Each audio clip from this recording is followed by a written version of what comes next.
আল্লাহ তাআলা বলছেন, এই পৃথিবীতে মানুষ সৃষ্টি করছি শুধুমাত্র তার ইবাদত করার জন্য। আর আমাদের বর্তমান বিশ্বের মুসলমানদের যে কেন এই পৃথিবীতে আসছি, কী কারণে আসছি, কী করণীয়, কী করতে হবে, আমার মুসলমান হিসেবে আমার দায়িত্ব কী, তো এই জিনিসগুলো কিন্তু বর্তমান মুসলমানদের ভিতরে এই চিন্তাধারায় নাই। বর্তমানে চিন্তাধারা হচ্ছে কিভাবে সফল হবে, কিভাবে সফলতা অর্জন করা যায়, কিভাবে একজনের থেকে আরেকজন উপরে ওঠা যায়।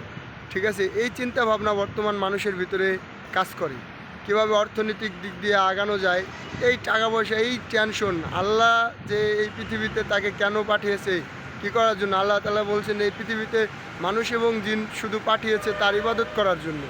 আমরা তো তার ইবাদত করি না, বরঞ্চ আমরা এই দুনিয়া নিয়ে এতটাই ব্যস্ত হয়ে গেছি যে সময় পাচ্ছি না কিছু করার। তো আমাদের প্রত্যেকটা মুসলমান ভাইদের উচিত আল্লাহ তাআলার ইবাদত করা। আর সবথেকে বড় বিষয় হচ্ছে নিজেকে নিয়ে একটু চিন্তা করা যে আসলে আমাদের কি করা দরকার, কি করণীয়। এই নিজেকে নিয়ে একটু চিন্তা ভাবনা করলে কিন্তু আসলে মানুষের বিবেকটা জাগ্রত হয়। ঠিক আছে, দিন শেষে একটু চিন্তা ভাবনা করা উচিত যে আসলে কি করলে আমি তো মুসলমান, আমার তো একটা দায়িত্ব আছে, আমি কেন আসছি এই পৃথিবীতে, কী কারণে এই উপরে আল্লাহ আমাকে এই পৃথিবীতে পাঠাইছে। এই এই চিন্তা ভাবনা যদি একটু করি তাহলে কিন্তু আসলে আমরা সঠিক পথে যাইতে সহজ হবে, সঠিক পথ বুঝতে সহজ হবে।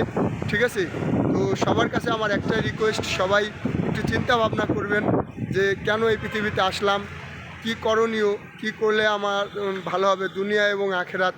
যেহেতু আমরা মুসলমান, আমরা তো পরকালে বিশ্বাসী, পরকাল বিশ্বাস করি, জান্নাত জাহান্নাম। তো জান্নাতের লোক করে হলেও আমরা ইনশাল্লাহ চেষ্টা করব সবাই 5 ওয়াক্ত নামাজ পড়ার জন্য, ইসলাম